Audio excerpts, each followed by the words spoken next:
fidélité. Merci de ce que tu ne nous abandonnes jamais. Que ma bouche soit ta bouche, Saint-Esprit. Au nom de Jésus. Amen. Amen. Ici, nous voyons Sarah, alléluia, qui était auparavant appelée Sarai. Et Sarai est un nom qui est synonyme, si on veut bien le voir de cette manière, était synonyme, on va dire, de malédiction dans l'Ancien Testament, dans le passé. Pourquoi je dis cela? Parce que la Bible nous dit que Sarai était stérile. Amen. Sarai ne pouvait enfanter. Dans Genèse 11, à partir du verset 29, Genèse 11, à partir du verset 29, Genèse 11, à partir du verset 29, Genèse 11, à partir du verset 29, Genèse 11, à partir du verset 29, je lis la parole de Dieu.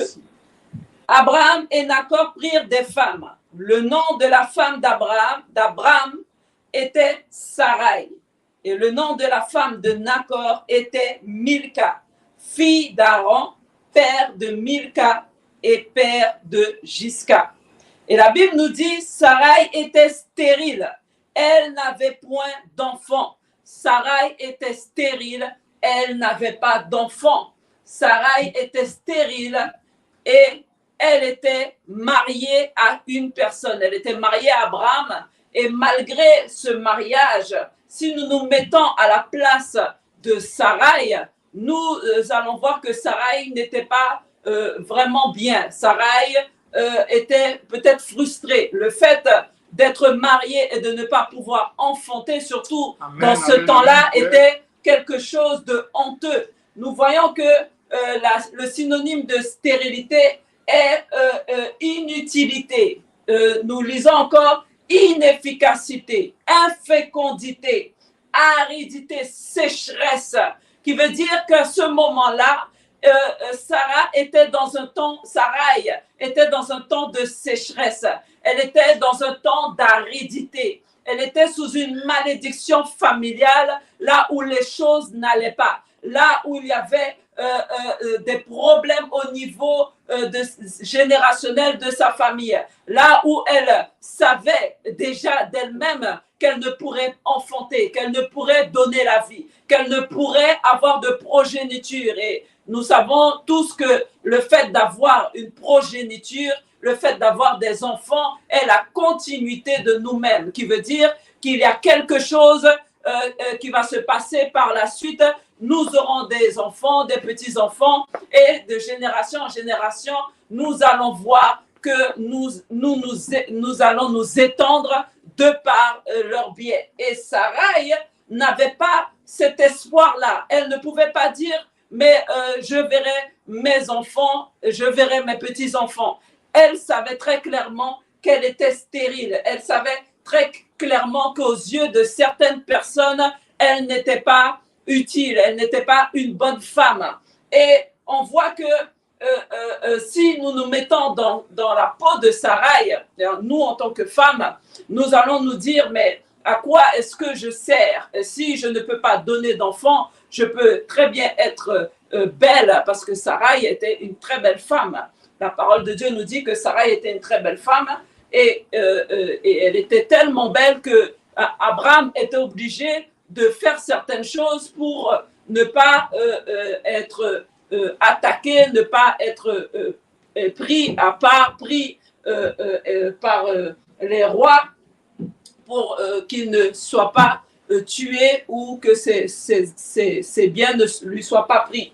Alors Sarai, que nous voyons ici, était très belle, mais elle ne pouvait enfanter. Elle était très belle, elle était choisie de Dieu, choisie d'Abraham, mais ne pouvait enfanter. Et parfois, tu peux, toi qui m'écoutes, avoir l'air quand tu es dans la rue, les gens peuvent dire, mais tout va bien pour toi.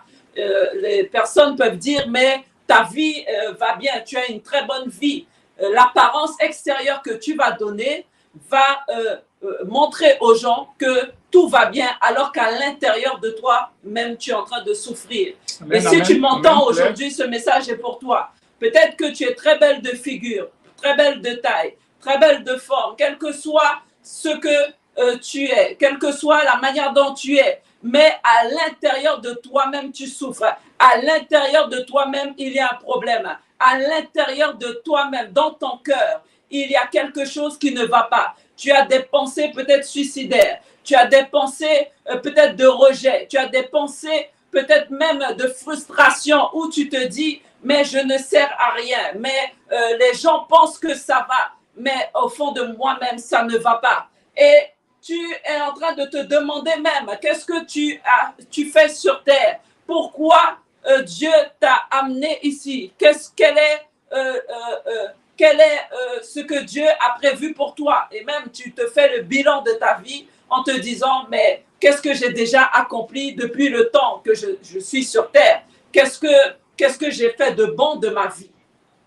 Et ici, nous parlons de stérilité, mais quand nous regardons la définition de stérilité, elle n'est pas qu'au niveau des enfants. La stérilité aussi peut être financière. La stérilité peut être, c'est un manque de productivité. La stérilité peut être au niveau de ta vie spirituelle, de ta vie de tous les jours. Peut-être que tu n'arrives pas à t'en sortir. Peut-être que tu trouves que tu n'arrives pas à mettre sur pied quelque chose qui te tient à cœur. Peut-être que tu trouves que tes projets n'avancent pas. Et le fait même de penser comme cela, je veux te dire ceci, si tu nous écoutes, si tu m'écoutes ce soir, c'est que Dieu veut te parler encore aujourd'hui. Dieu veut te dire quelque chose. Sarai était dans la même position que toi. Elle était dans la même condition que la tienne, que tu peux avoir aujourd'hui.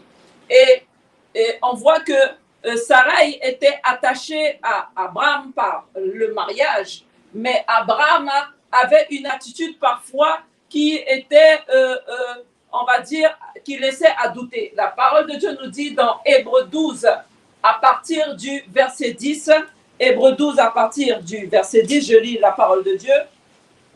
Il y eut une famine dans le pays et Abraham descendit en Égypte pour y séjourner, car la famine était grande dans le pays.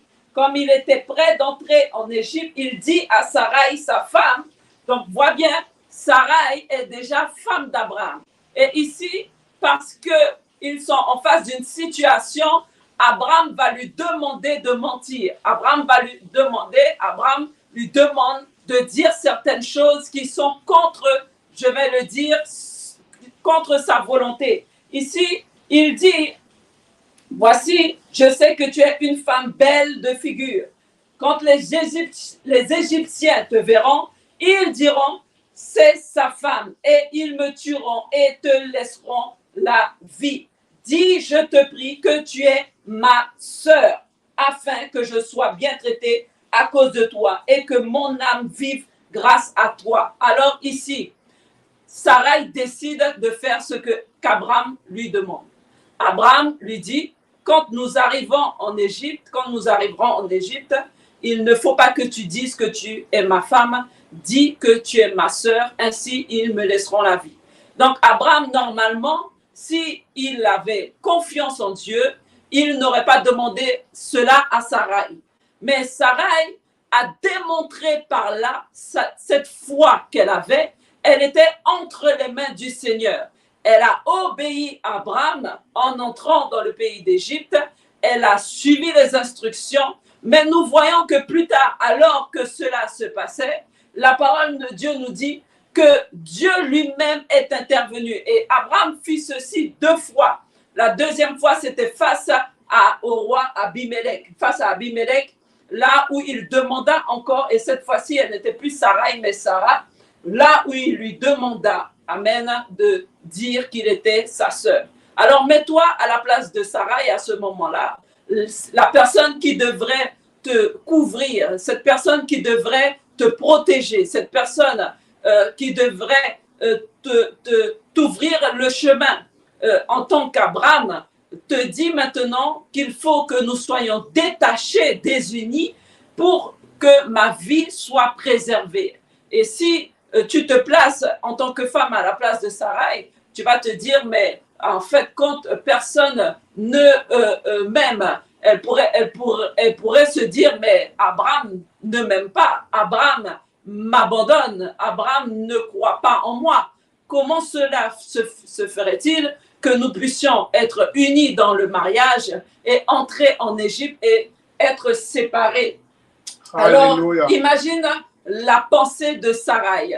Nous voyons que c'est une femme qui a beaucoup souffert du fait même de la stérilité et souffert aussi du regard que portait son époux sur sa vie, du regard que porte son époux sur elle, de la manière dont elle est traitée, si on peut le dire ainsi, parce que le fait même de ne pas faire les choses ensemble et de la mettre à part, c'est une forme, pour elle, elle pourrait le prendre comme une forme de rejet.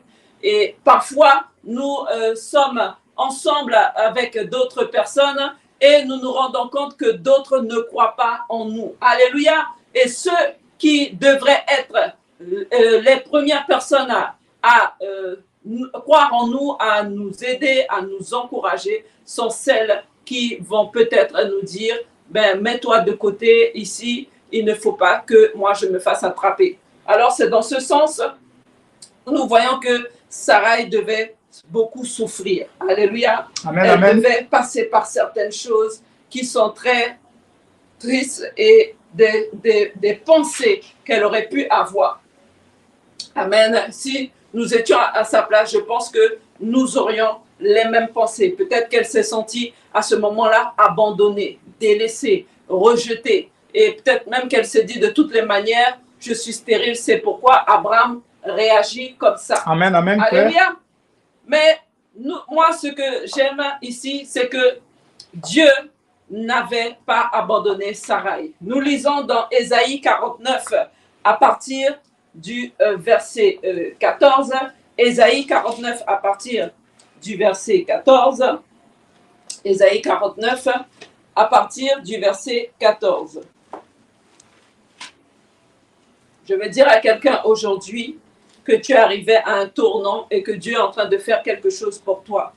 Je veux dire à quelqu'un ce soir, toi qui m'écoutes, Dieu est en train de faire quelque chose pour toi maintenant au nom de Jésus. Amen, amen. Ésaïe 49 à partir du verset 14. Il est dit ici.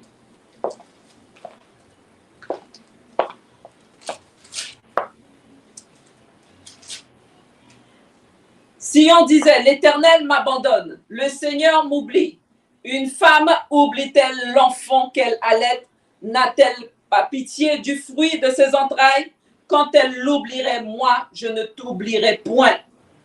Voici, je t'ai gravé sur mes mains, tes murs sont toujours devant mes yeux. Alors ici, on pourrait dire que Sarai était Sion et qu'elle était en train de dire, mais l'Éternel même m'abandonne. Et à Dieu de démontrer maintenant qu'il ne l'a pas abandonné. Car Dieu est intervenu auprès du roi d'Égypte pour pouvoir sauver Sarai. Dieu est intervenu pour pouvoir démontrer à cet homme-là que Sarai lui appartenait. Et nous voyons qu'à ce moment-là, il va appeler Abraham pour lui demander des comptes en lui disant, mais pourquoi tu m'as dit que c'était ta sœur? Au début, nous voyons que le roi va bien traiter Abraham grâce à Sarai, à cause de Sarai. Il va bien traiter Abraham. Amen. Et ensuite, après la visitation de Dieu, parce que la Bible nous dit que Dieu va frapper cet homme, Dieu va intervenir et à ce moment, Dieu va combattre pour Sarai. Et à ce moment, cet homme va appeler Abraham et va lui demander des comptes. Et Abraham va maintenant dire la vérité. Alors, peut-être que Sarai, à ce moment-là, ne se rend pas compte que Dieu est avec elle. Peut-être qu'elle ne se rend pas vraiment compte que Dieu est en train d'agir pour elle. Peut-être qu'elle est en train de se dire, oui, eh bien, il s'est passé quelque chose, Dieu a agi, mais elle ne se sentait pas vraiment concernée parce que parfois, ce que nous voulons le plus, nous sommes tellement fixés sur ce désir, sur ce besoin, que nous ne voyons pas ce que Dieu fait autour.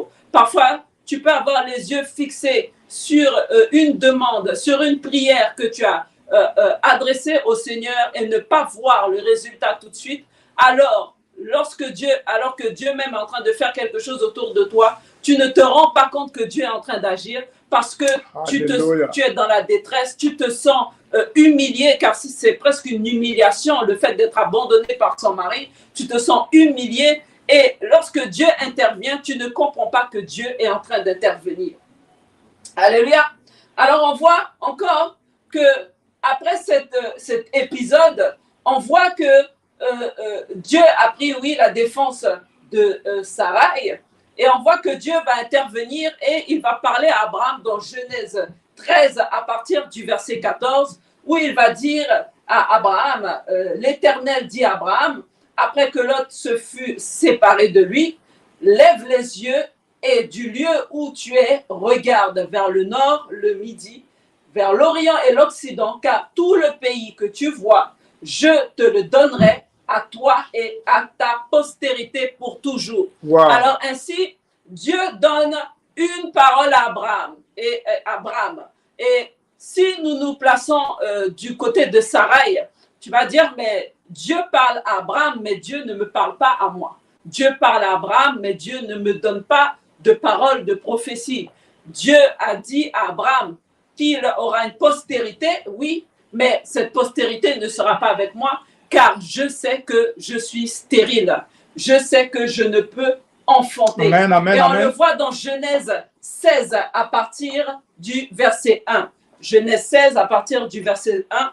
Nous allons voir la mentalité que Sarai pouvait avoir en ce temps-là. Même avec ce qui se passait autour d'elle, même avec la main de Dieu, même avec les promesses, Sarai était toujours dans le négatif. Sarai était toujours en train de penser que personne n'était avec elle et que Dieu l'avait abandonnée. Sarai, femme d'Abraham, ne lui avait point donné d'enfant. Elle avait une servante égyptienne nommée Agar. Et Sarai dit à Abraham, voici l'Éternel m'a rendu stérile. Alors pour elle, c'est Dieu qui l'a rendu stérile et cela ne changera pas. Même quand il y aurait une promesse dans Genèse 13, pour elle, Dieu a permis qu'elle soit stérile et peut-être même elle serait défaitiste en disant ce n'est pas la peine de prier, ce n'est pas la peine de croire, prends ma servante Agar et que Agar te donne un enfant. Prends ma servante Agar et que Dieu accomplisse ses promesses au travers de ma servante. Alors elle dit, Dieu m'a rendu stérile, viens je te prie vers ma servante, peut-être aurais-je par elle des enfants. Et Abraham écouta la voix de Sarai. Alors Sarai, femme d'Abraham, prit Agar l'égyptienne, sa servante, et la donna pour femme à Abraham. Qu'est-ce qui se passe? Nous voyons que la foi, le découragement est en Sarai. Elle se dit, s'il faut avoir une solution à quelque chose, nous allons faire ainsi. Et c'est ce qui nous arrive. Parfois, nous, en tant que femmes, nous pouvons aller de l'avant sans attendre le temps de Dieu. Nous pouvons faire les choses et tu vas te dire, mais si il faut que cela se passe, cela veut dire qu'il faut que je fasse telle chose. Cela veut dire qu'il faut que j'agisse de telle manière. Je ne vais pas attendre une autre solution. J'ai une solution. Et nous aimons chercher une solution dans nos têtes en nous disant, mais il faut que je le fasse ainsi. Si ça ne marche pas comme ça, il faut que je passe par là. Et c'est ce que Sarai a fait. Elle ne s'est pas attendue aux promesses du Seigneur. Elle a tout simplement pris sa servante. Elle a cherché une solution au problème. Et elle s'est dit, comme cela va se passer. Et par cette femme, elle ne s'est pas dit qu'elle en aurait pour elle-même, mais elle se dit, par cette femme-là, j'aurai des enfants. Alors, l'humiliation ne termine pas, parce qu'après avoir fait ce geste, nous voyons que Agar a commencé à regarder sa maîtresse avec un regard hautain. La parole de Dieu nous dit que Agar a commencé à mépriser Sarai du fait qu'elle était stérile et qu'elle pouvait enfanter. Je veux dire à une femme aujourd'hui, quel que soit ce que tu peux voir autour de toi. Lorsque Dieu a la main sur toi, il faut que tu aies les yeux ouverts pour voir les signes que Dieu a mis sur ta route. Il faut que tu aies les yeux spirituels ouverts pour comprendre que Dieu est en train de faire quelque chose dans ta vie. Même quand ce ne serait pas visible, mais si tu te connectes, si tu prends le temps de réfléchir, si tu prends le temps d'aller en arrière, d'aller dans le passé et de voir comme Dieu t'a gardé jusqu'à aujourd'hui, il faut que tu saches que ses yeux sont sur toi. Amen, Claire. Alléluia. Les yeux de Dieu sont sur toi. Dis à une femme ce soir, les yeux de l'Éternel sont sur toi. Amen. Alors ici, elle devait se dire, mais Agar a commencé à me mépriser. Et maintenant, la parole de Dieu nous dit, alors qu'Agar fuyait, que Dieu la ramena et même que Dieu donna des promesses par rapport à Ismaël. Dieu donna des promesses par rapport à sa descendance à elle. Et Sarai peut-être devait se dire, mais alors Abraham reçoit des promesses, Agar reçoit des promesses, mais moi je n'ai point de promesses. Il n'y a rien pour moi, il n'y a rien dans ma vie. Dieu m'a rendu stérile et ma vie sera ainsi. Alors on voit que les choses évoluent et au verset 17, on va voir que à ce moment-là, Ismaël doit déjà avoir 9 ans. La Bible nous dit que Abraham a 86 ans quand Agar a cet enfant. Amen. Et on voit qu'il n'y a pas de changement à ce moment-là. Mais Dieu qui n'est jamais en retard, Dieu qui n'abandonne pas ses enfants, Dieu qui dit qu'il n'est pas un homme pour mentir, ni le fils de l'homme pour se repentir, revient encore visiter Abraham pour pouvoir encore lui parler. Et cette fois-ci, il va le faire d'une autre manière. C'est pourquoi je veux dire à une femme d'être attentive à ce que Dieu est en train de faire. Et peut-être dans cette saison, tu as l'impression que tout va mal. Peut-être dans la saison dans laquelle tu as l'impression que rien n'avance. Tu vois des bouleversements, tu vois des tempêtes.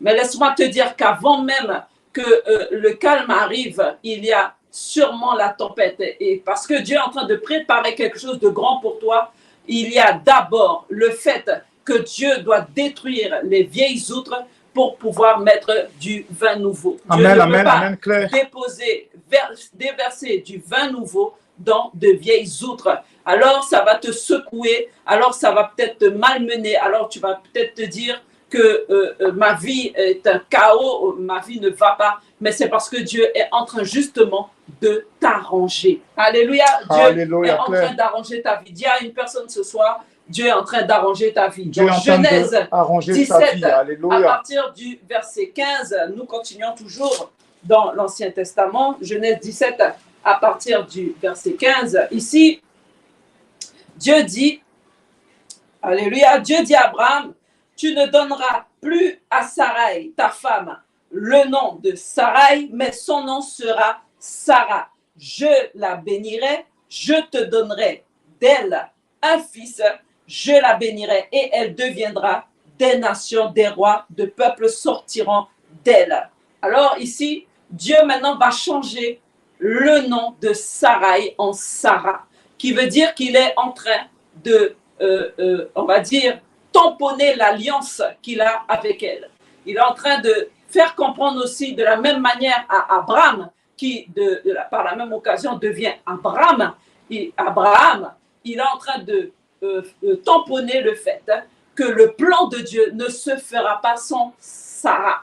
Le plan qu'il a dans la vie d'Abraham ne pourra pas se faire sans sa femme Sarah. Quel que soit, qu'elle soit stérile ou pas, quel que soit ce que les gens puissent dire, quel que soit le passé de cette femme, le plan de Dieu ne s'accomplira pas sans elle. Et Dieu est venu à cet instant, il est venu à ce moment précis dire à Abraham que sa femme aussi fait partie de ce plan. Et c'est de cette descendance, parce qu'Abraham avait plusieurs enfants, c'est de cette descendance, c'est d'Isaac que viendra Jésus-Christ de Nazareth. Alléluia. c'est de cette descendance que naîtra le Fils de l'homme. Au verset 17, je peux le lire, Abraham tomba sur sa face et voit qu'Abraham aussi n'était pas il n'avait pas vraiment confiance en ce que Dieu était en train de lui dire à ce moment-là. Il croyait en Dieu, il avait la foi. Ce qui concerne le fait que Sarai ou Sarah maintenant devait enfanter, cela était encore le laisser perplexe. La Bible dit qu'au verset 17, Abraham tomba sur sa face, il rit et il dit en son cœur, naîtra-t-il un fils à un homme de 100 ans et Sarah, âgée de 90 ans, enfanterait-elle? C'est des questions qui se posent. Et Abraham dit à Dieu, oh, qu'Ismaël vive devant ta face. Alors, c'était une forme de dire, oui, je te comprends, oui, je t'écoute, mais qu'Ismaël vive devant ta face parce que lui, au moins, il est concret, il est palpable, il est visible, je le vois. Et Sarah, qui est ma femme, elle n'a pas encore enfanté depuis là, ça fait des années que nous sommes ensemble et je suis déjà vieux, je ne sais pas. Oui, j'écoute, j'entends ce que tu me dis, mais pour l'instant, je sais qu'Ismaël est vivant. Alors, nous voyons ici que Abraham, à ce moment-là, a aussi manqué de foi. Parce que nous pouvons même le dire quand Sarai lui avait proposé sa servante Agar, à ce moment, il aurait pu renoncer à cela et se dire, je m'attends aux promesses du Seigneur. Mais il a préféré écouter la voix de Sarah.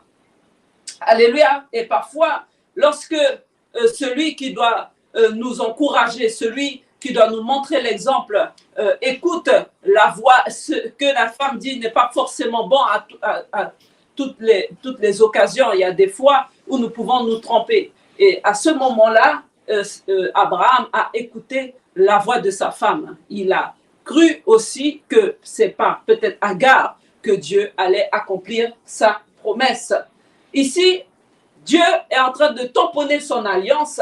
Il est en train de dire, oui, je vais travailler avec toi, mais je ne travaillerai pas avec toi seul, je travaillerai aussi avec ta femme. Alors peut-être que tu es une femme de pasteur, peut-être que tu penses que Dieu ne t'a pas appelé au ministère, peut-être que tu sens que tu as des dons au fond de toi, tu sens que Dieu t'a donné quelque chose, tu portes quelque chose, tu te sens, je vais dire, enceinte d'un projet de Dieu, tu sens que Dieu veut faire quelque chose dans ta vie, mais quand tu regardes à ton entourage, quand tu regardes à ce qui se passe autour de toi, tu n'oses pas trop parler. Tu te dis, mais non, peut-être qu'il faut que je reste à ma place parce qu'il y a quelque chose qui ne va pas dans ma vie, parce que je suis stérile, parce que, je ne sais pas, je n'arrive pas à faire certaines choses, parce que je ne suis pas bien sous tout rapport, parce qu'il y a un manque dans ma vie, parce que je ne me trouve pas bien, parce que je ne me trouve pas belle, parce que je me trouve mince ou grosse, quel que soit, il y a toujours quelque chose qui nous trotte dans la tête, nous, en tant que femmes.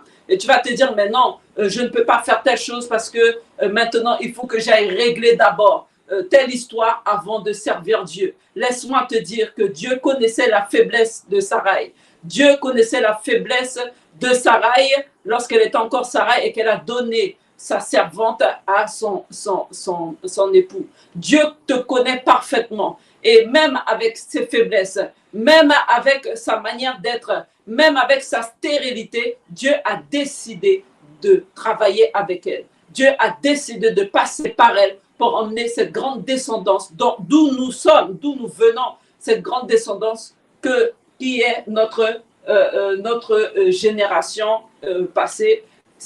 Nous sommes la descendance d'Abraham. Alléluia. Alors Dieu t'appelle sûrement à le service. À le servir. Il fait une alliance avec toi. Il t'appelle par ton nom et peut-être même qu'il a changé ton nom et tu as sûrement peut-être reçu une parole. Dieu ne fait rien au hasard. Si il t'a appelé, il faut que tu rentres dans ce plan divin. Il faut que tu marches selon la guidance, amen, du Saint-Esprit. Alléluia. Et nous voyons que après cette parole donnée par le Seigneur, même quand Abraham aurait ri, Dieu n'abandonne pas. Amen, et je vais te dire que Dieu n'abandonne pas dans ta vie. Dieu n'a pas dit le dernier mot. Tu peux le dire à quelqu'un ce soir. Dieu n'a pas dit le dernier mot dans ta vie.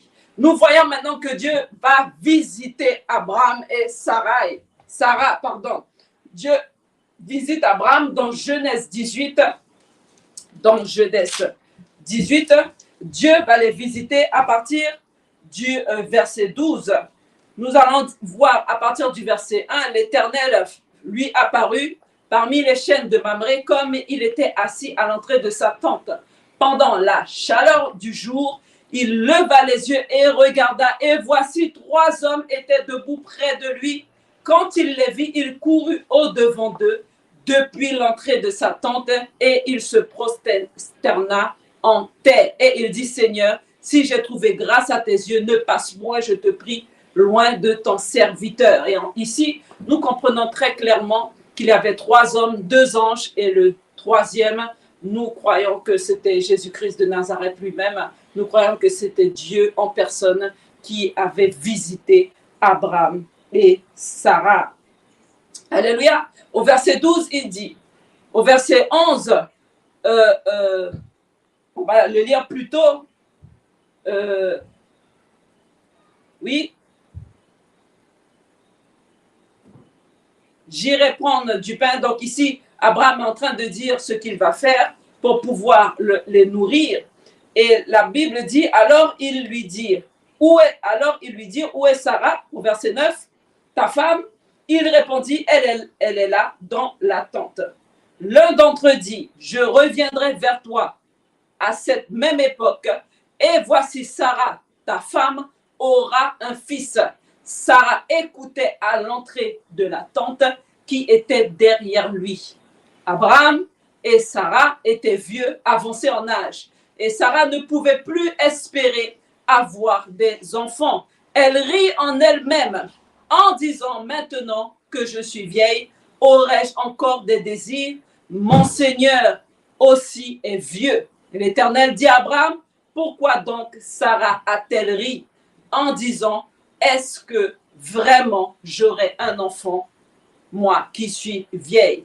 Et laisse-moi te dire que c'est le thème de notre message aujourd'hui, c'est les questions que nous nous posons. Est-ce que Dieu va encore faire dans ma vie? Est-ce que Dieu va m'aider encore? Est-ce que Dieu est toujours au courant de mon désir, de mon problème? Cela fait longtemps que je prie pour cette situation, mais je n'ai pas encore vu Dieu agir. Est-ce que Dieu m'écoute encore? Est-ce que Dieu m'entend encore? Est-ce que Dieu a prévu quelque chose pour moi? Et Sarah était en train de se poser ces questions. Elle était désespérée. Et elle se disait de toutes les manières, je dirais, la Bible dit qu'elle ne pouvait plus espérer d'enfant. Et à ce moment-là, elle parlait même de désir, qui veut dire qu'au niveau hormonal, elle se disait, mais il n'y aura même plus de désir pour mon mari. Comment pourrais-je enfanter? Comment pourrais-je avoir cet enfant dont il parle? Et on voit quelque chose de très important, car Dieu avait compris qu'ils avaient besoin d'être encouragés. Et je veux te dire que Dieu est en train de t'encourager dans cette saison. Dieu est en train de te relever dans cette saison. Dieu est en train de te restaurer dans cette saison. Dieu est en train de ramener à la vie tout ce qui était mort dans ta vie au nom de Jésus. Dieu est en train d'opérer un changement à l'instant même où je te parle. Ici, la Bible dit au verset 14, y a-t-il rien qui soit étonnant de la part de l'Éternel? Ce que Dieu va faire dans ta vie va être étonnant. Reçois-le ce soir. Ce que Dieu va faire dans ton entourage va être très étonnant. Et beaucoup ne croient pas, beaucoup n'auront pas cru en toi peut-être, ou beaucoup t'auraient vu comme une personne qui n'avancerait pas ou avec qui Dieu ne ferait rien. Mais je veux te dire ce soir que Dieu n'a pas terminé. N'y a-t-il pas quelque chose que Dieu ne pourrait pas faire? Qu'y a-t-il de si étonnant? N'oublie pas que Dieu est un Dieu de miracles. Notre Dieu fait des choses extraordinaires, des choses surnaturelles, des choses qui dépassent les pensées des hommes. Ce que Dieu va faire dans ta vie, c'est quelque chose que l'œil n'a jamais vu et que les oreilles n'ont jamais entendu. Laisse-moi te dire que Dieu peut faire de toi une pionnière dans quelque chose. Dieu peut faire de toi un pionnier dans un projet. Et si tu fais confiance au Seigneur, tu verras que le Seigneur ira jusqu'au bout avec toi, car ce dont il a besoin, c'est ta foi. Pour lui, rien n'est impossible, rien n'est trop grand, rien n'est trop bizarre. Il est capable de faire au-delà même de ce que nous-mêmes, nous pourrions imaginer. Et il va lui dire, y a-t-il rien qui soit étonnant de la part de l'Éternel? Autant fixé, je reviendrai vers toi à cette même époque et Sarah aura un fils. Sarah mentit en disant, je n'ai pas ri, car elle eut peur, mais il dit au contraire, tu as ri. Alors Dieu connaît ton cœur, toi femme qui m'écoute. Dieu sait que tu t'es dit au fond de toi-même, cela n'est pas possible, je ne verrai pas l'accomplissement de ces choses. Oui, effectivement, tu as dit cela. Oui, effectivement, j'ai reçu cette parole de prophétie, mais je ne crois pas que cela va arriver. Ou si cela pourrait arriver, je ne sais pas quand est-ce que ça se ferait. Alors, cette femme qui était désespérée, et je veux qu'on comprenne que c'est par les situations qu'elle a vécues, par tant d'humiliation, par tant de rejet, par toutes ces souffrances qu'elle avait dans son corps, cette frustration qu'elle avait, elle ne voulait plus croire. Et peut-être que tu es en train de passer par un temps très difficile, là où la situation t'emmène à ne plus croire en ce que tu entendras. Là où peut-être tu te dis c'est fini pour moi, mais Dieu est en train de te dire encore une fois, il n'y a rien qui ne me soit impossible. Il n'y a rien que je ne puisse faire. Et c'est pourquoi la parole de Dieu nous dit qu'alors qu'elle était en train de mentir en disant « mais je n'ai pas ri », et Dieu lui dit « effectivement, au contraire, tu as ri ». La Bible dit qu'elle eut peur, mais elle eut peur parce qu'elle se rendit compte que la personne qui était en face d'elle était Dieu. Elle s'est rendue compte que Dieu avait encore la main sur elle. Alléluia. Elle s'est rendue compte que Dieu ne l'avait pas abandonnée. Elle s'est rendue compte que Dieu était capable de se déplacer juste pour elle. Et à plusieurs reprises, Dieu l'avait fait, mais cette fois-ci, c'était clair que Dieu était dans son affaire. Et je veux te dire que Dieu est dans ton affaire ce soir. Toi qui m'écoutes, Dieu est avec toi. Dieu ne t'abandonne pas. Quelle que soit la position que tu peux avoir, quel que soit le rang social que tu peux avoir, quel que soit le regard que les autres portent sur toi ou que toi-même tu portes sur ta vie, laisse-moi te dire qu'il est capable de se déplacer. Si Jésus-Christ est mort sur la croix pour nous alors que nous étions encore pécheurs, même pour une personne, il l'aurait fait. Pour toi seul, il l'aurait fait. Et Dieu a ce cœur d'amour. Là où il est capable de se déplacer pour une vie, il est capable de se déplacer pour ta vie ce soir. Et il le fait aujourd'hui au nom de Jésus. Amen. Tout ce que tu as vu par le passé était quelque chose qui devait arriver afin de te bâtir, afin de te construire, afin de te relever, afin de te faire grandir, afin de te donner de la sagesse, de l'intelligence, afin que tu comprennes les nouvelles choses à venir. Car parfois, Dieu veut nous donner de grandes choses, mais nous avons encore une petite intelligence. Nous sommes encore réduits à quelque chose que nous ne comprenons pas. Notre sagesse, notre compréhension de ce que Dieu veut faire n'est pas encore développée. Et Dieu va te faire passer par certaines épreuves, ce qui va agrandir maintenant ton intelligence, ce qui va te donner maintenant de comprendre clairement ce que Dieu veut faire. Et c'est des choses qui étaient peut-être difficiles pour toi par le passé, seront maintenant faciles, seront maintenant possibles. Et tu les verras comme accessibles parce que Dieu t'a formé, parce que Dieu t'a forgé, parce que Dieu t'a reconstruit. Il est le potier de ta vie et c'est pourquoi il faut lui faire confiance. Amen. Alors à ce moment-là, Sarah était destinée à porter ce fils, était destinée à porter Isaac, était destinée pour cette promesse. Et Dieu est en train encore de lui dire, je ne ferai pas les choses sans toi, Sarah. Je ne ferai pas les choses sans toi, ma fille. Je ne ferai pas les choses sans toi. Ne dis pas que je t'ai abandonné. Ne dis pas que maintenant, Dieu m'a mis aux oubliettes. Non, Dieu n'a pas encore terminé avec toi.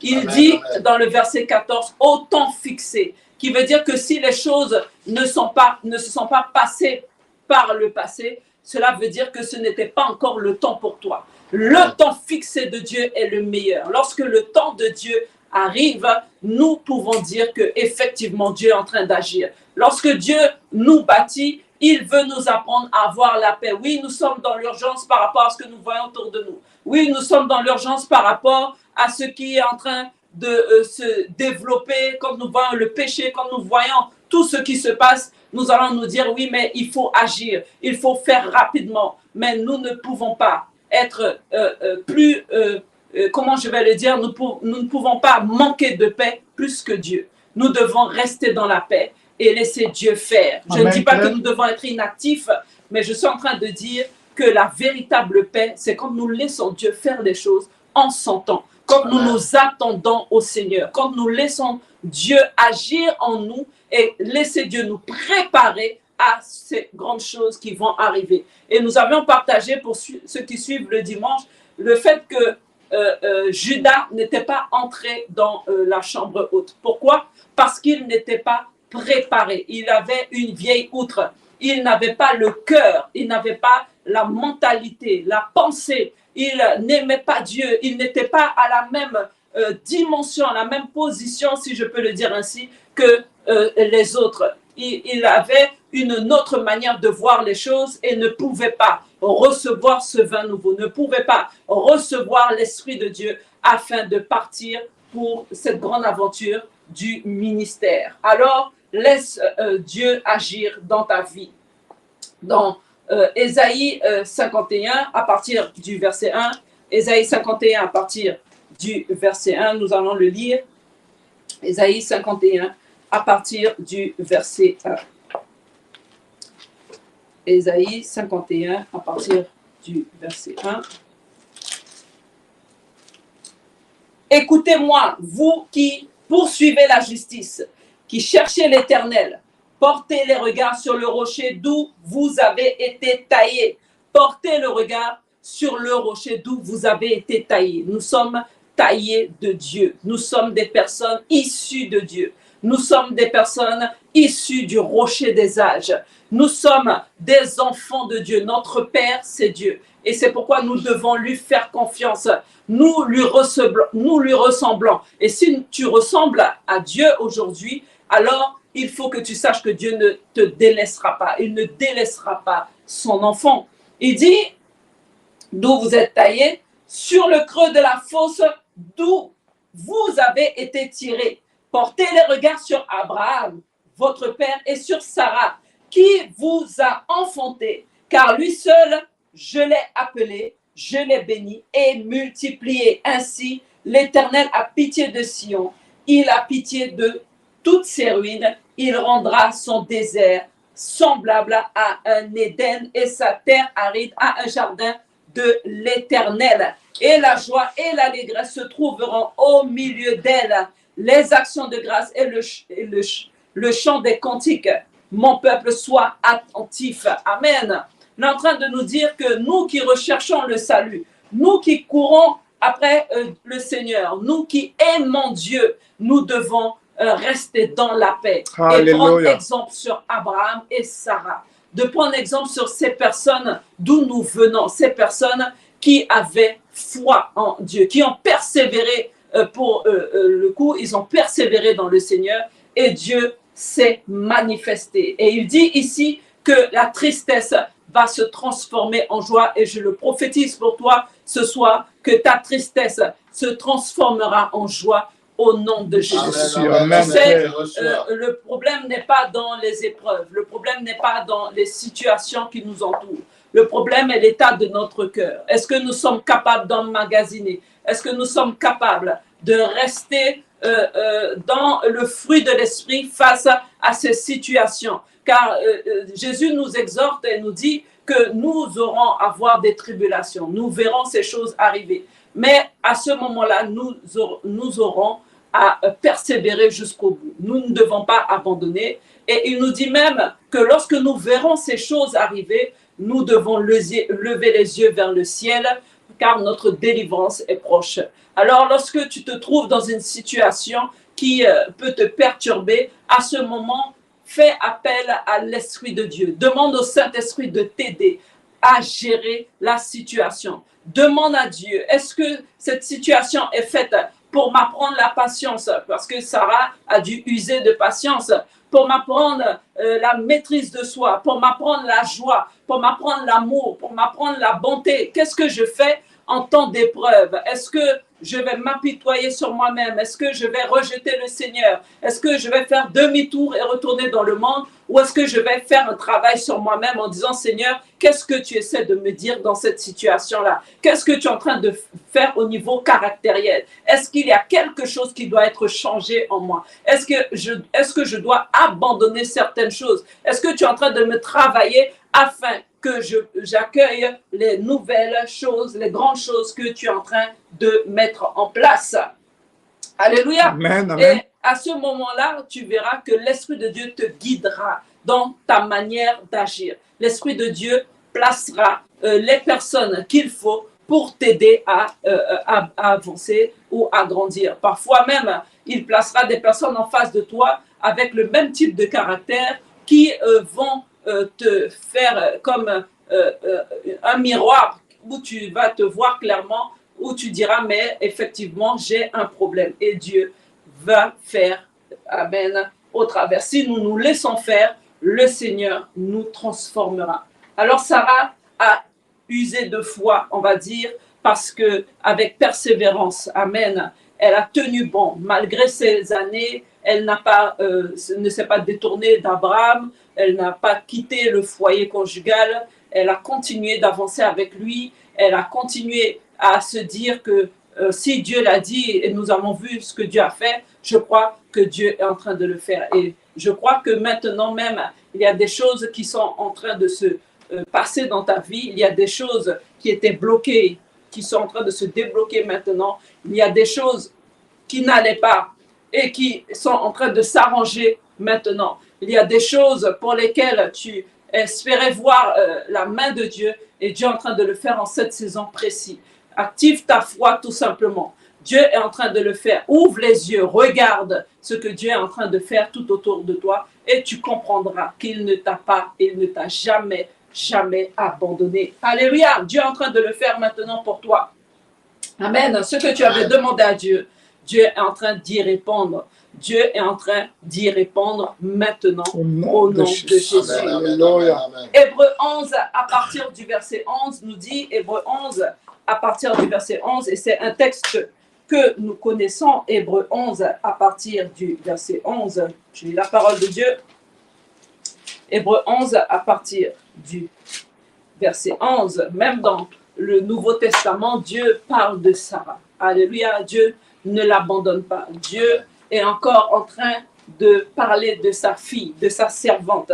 Hébreux 11 à partir du verset 11, il dit, c'est par la foi que Sarah elle-même, malgré son âge avancé, fut rendue capable d'avoir une postérité parce qu'elle crut à la fidélité de celui qui avait fait la promesse. Alors je vais te dire quelque chose, mon Saint-Esprit, que le fait de douter, ou je veux dire le fait d'avoir ri, il y a deux types de personnes. Il y a celles qui doutent, mais qui quand même espèrent, et il y en a pour le cas, certaines qui vont dire non, cela n'arrivera pas de toutes les manières, je n'en veux pas. Sarah n'a pas dit qu'elle n'en voulait pas. Elle a peut-être ri, mais elle espérait au fond de son cœur quand même, car elle a espéré cela toute sa vie. Elle espérait quand même que quelque chose se passe. Et je veux encourager une femme qui prie pour sa famille. Je veux encourager une femme qui prie pour ses enfants, qui prie pour son mariage, qui prie pour son époux, qui prie pour la conversion peut-être de son époux. Je veux dire à cette personne, je veux dire à cette femme aujourd'hui, persévère encore, n'abandonne pas. Continue à prier pour eux. Continue à aller devant Dieu pour leur vie. Continue à t'humilier devant le Seigneur. Continue à pleurer devant Dieu. Tu verras le résultat. Continue à dire, Seigneur, fais quelque chose dans la vie de mes enfants. Fais quelque chose dans la vie de ma famille. Paul pouvait dire qu'il aimerait voir, tant que Christ n'est pas formé dans ses enfants spirituels, il n'aura pas la paix. Il veut que Christ soit formé en eux. Et c'est comme les douleurs de l'enfantement, même comme tu aurais accoucher physiquement, mais spirituellement, c'est la même chose. Tu es peut-être la porte de ta famille en tant que femme. Tu es peut-être celle par qui Dieu passe pour pouvoir bénir ta famille.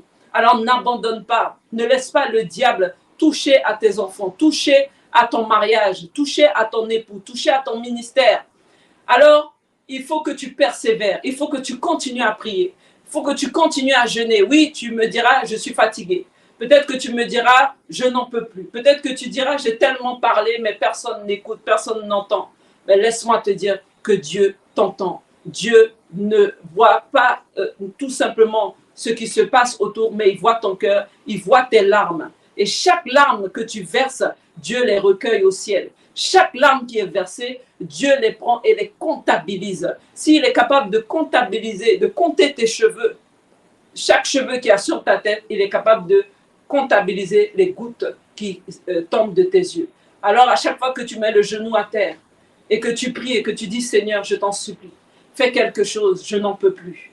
Fais quelque chose, je suis fatigué, je n'ai plus de force. À ce moment, tu verras que Dieu agira. À ce moment, tu verras que Dieu prendra le relais. Car Dieu n'abandonne pas ses enfants. Alors qu'il voit que tu cries à lui avec vie, avec foi, avec feu, avec amour, il répondra certainement. La parole de Dieu nous dit que si nous prions selon sa volonté, il nous écoute. Nous devons nous assurer qu'il nous écoute. Amen, et je veux te dire aujourd'hui, je veux te rassurer et t'assurer que Dieu t'écoute. Peut-être qu'il n'a pas encore répondu, mais il t'écoute. Peut-être qu'il t'a déjà répondu comme il l'a fait avec Daniel, mais il y a un combat spirituel qui est en train de se mener. Peut-être qu'il y a quelque chose qui se passe dans l'atmosphère, mais je crois que Dieu t'a entendu et que ta réponse est déjà là au nom de Jésus. Alléluia. Amen. Et ainsi, on voit que Sarah dans Hébreu est celle qui avait la foi. Elle a persévéré. Elle est celle dont nous parle Galates 4 à partir du verset 22, là où nous voyons qu'elle est cette femme libre, cette femme qui a cru par la foi. Je prends Galates 4 à partir du verset 22. Galates 4 à partir du verset 22. Galates 4 à partir du verset 22. Alléluia. Amen, amen. Amen. Eu égard à votre vie passée du vieil homme. Attendez, je me suis trompée. Galates 4, à partir du verset 22.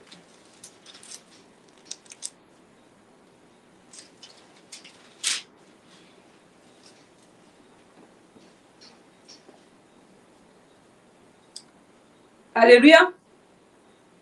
Mais l'Écriture a tout renfermé sous le péché. Non.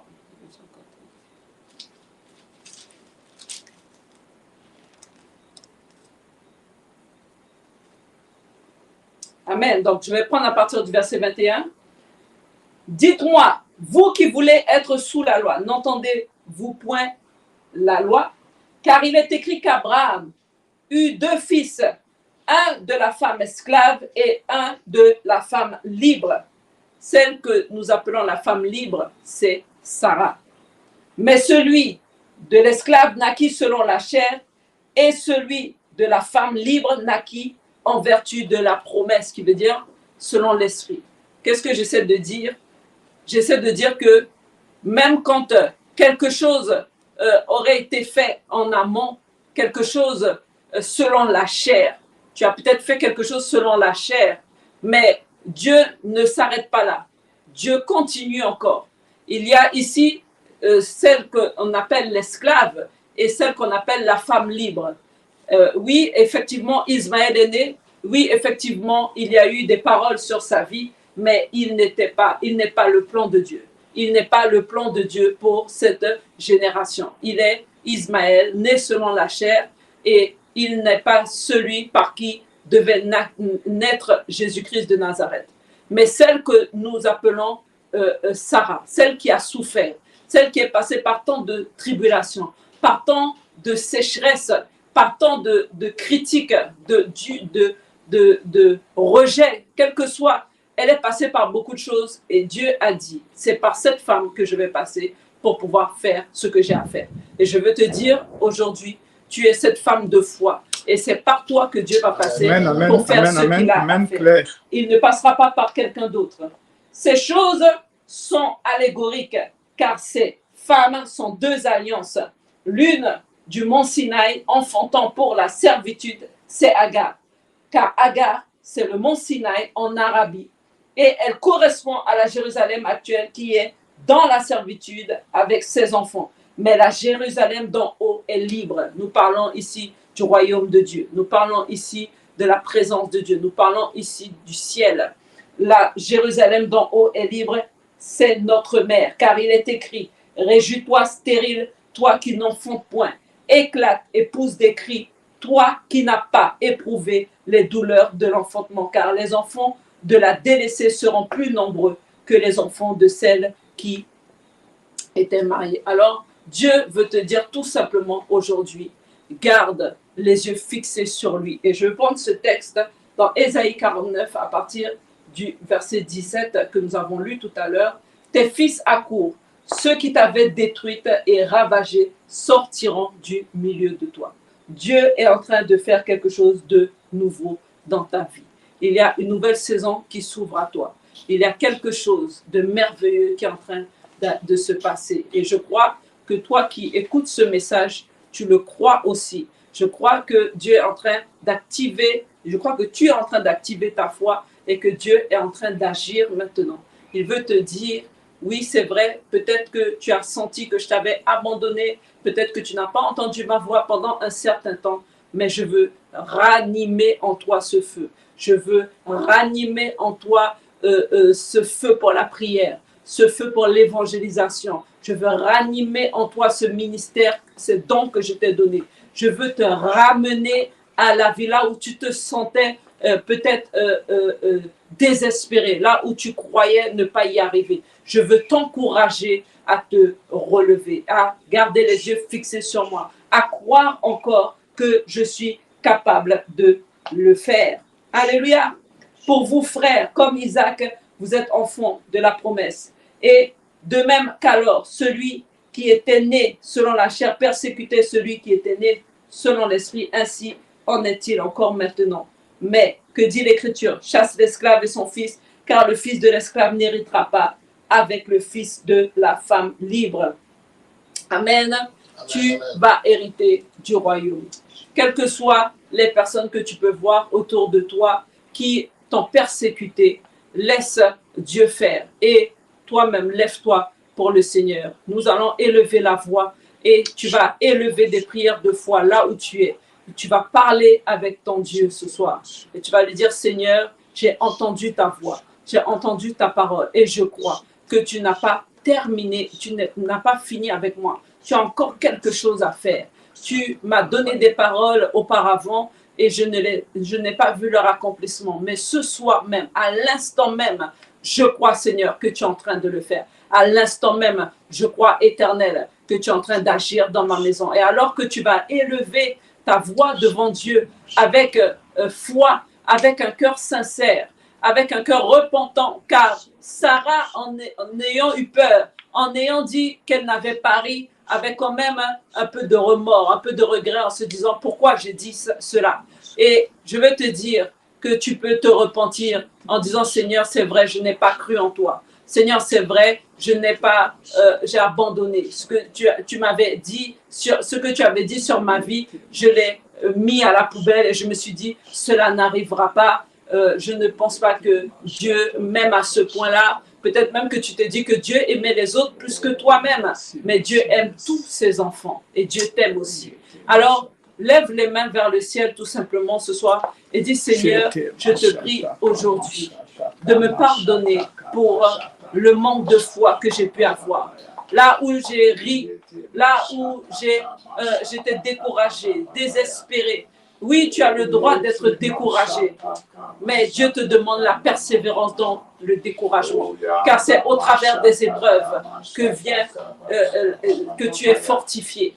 Alors élève tout simplement les mains et dis Seigneur, je te demande pardon aujourd'hui. Éternel, nous venons devant toi ce soir et te disant pardon pour nos fautes, pardon pour nos péchés. Pardon pour toutes les fois où nous n'avons pas cru en ta parole. Là où, Seigneur, je n'ai pas cru en ce que tu avais dit pour moi.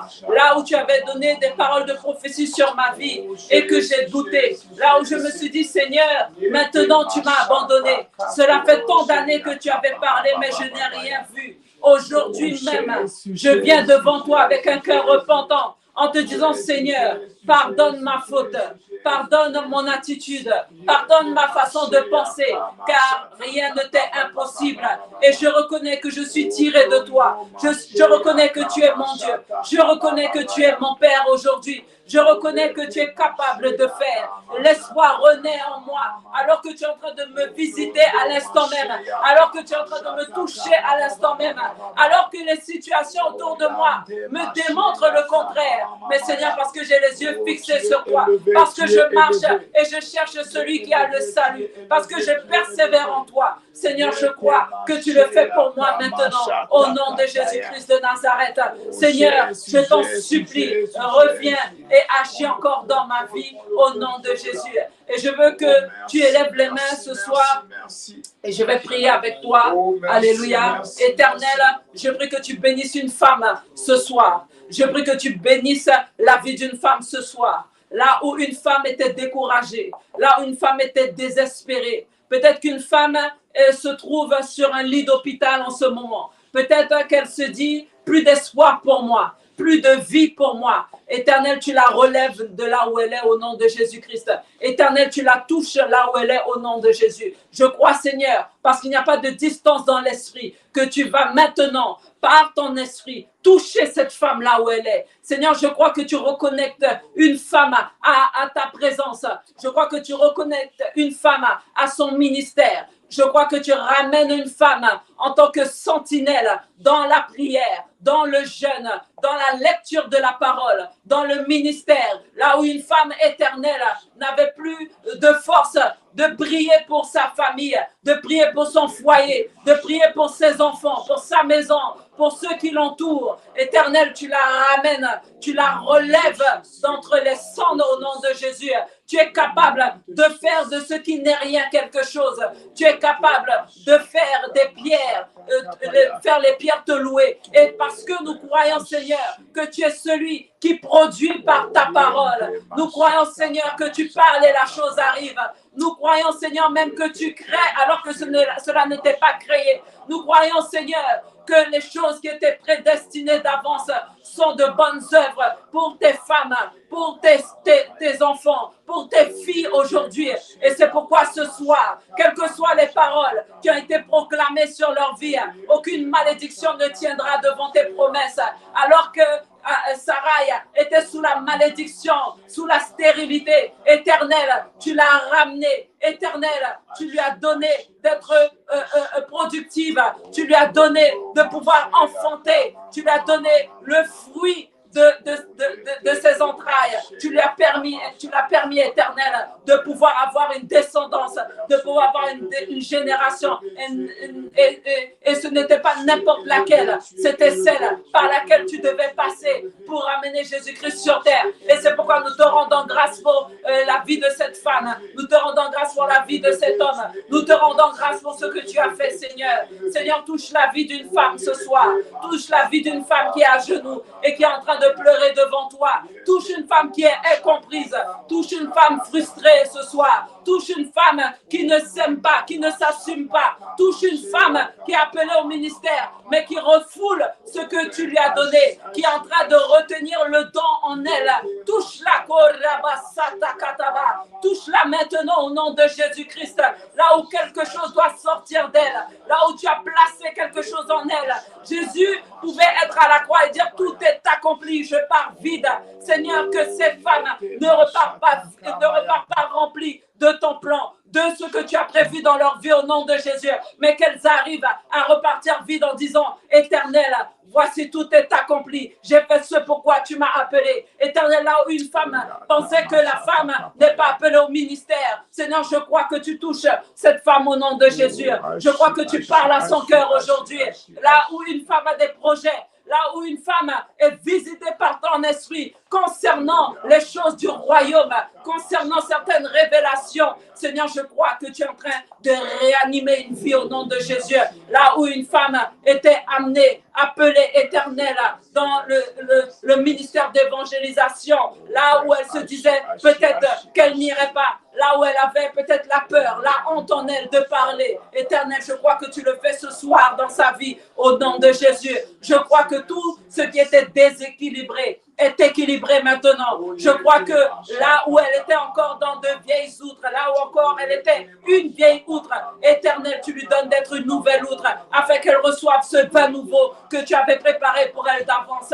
Éternel, je crois que tu emmènes une femme à la compréhension des choses du royaume, là où peut-être qu'elle ne pouvait pas comprendre ce que tu voulais faire. Seigneur, maintenant tu es clair. Maintenant tu fais tomber les écailles de ses yeux. Paul ne comprenait pas ce que tu voulais faire. Il était parti un peu comme Sarah qui avait donné sa servante Agar à Abraham.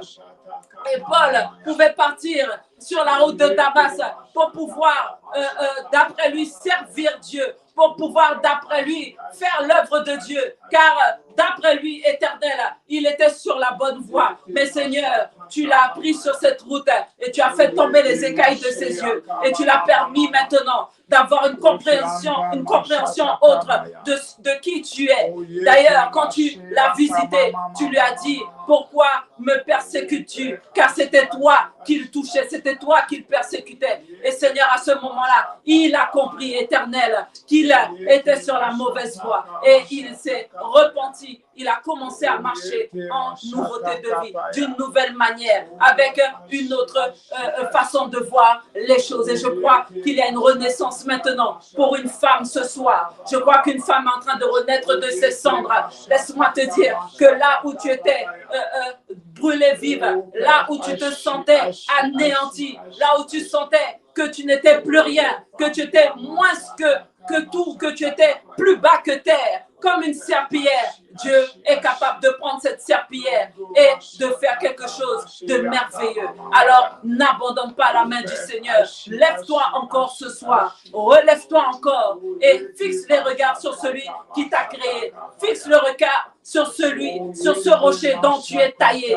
Si il est roc, si il est le rocher des âges, alors tu as la capacité de te dire bon, tu as la capacité d'être forte, tu as la capacité d'aller de l'avant, tu as la capacité d'être inébranlable, tu as la capacité de pouvoir faire ce qu'il t'a demandé de faire. Il va te soutenir. Peut-être que d'autres ne te soutiennent pas. La parole de Dieu nous dit qu'à un moment, Abraham a délaissé Sarai. Il ne la soutenait pas, mais Dieu ne l'a pas abandonné. Dieu s'est déplacé personnellement parce qu'il avait un plan dans sa vie. Dieu a un plan dans ta vie aujourd'hui. Alors ne laisse pas ce plan passer. Ne laisse pas l'ennemi te dicter ta voie. Ta situation ne te détermine pas. Ta situation du moment ne te détermine pas. Ne t'identifie pas à ta situation. Quel que soit ce par quoi tu passes maintenant, dis-toi tout simplement que c'est un temps à passer et que demain sera meilleur. Avec le Seigneur, il n'y a pas de raison que cela n'aille pas mieux. Alléluia. Alors que Dieu te bénisse ce soir. Je crois que Dieu pose sa main sur ta vie. Je crois que Dieu te touche en ce moment même.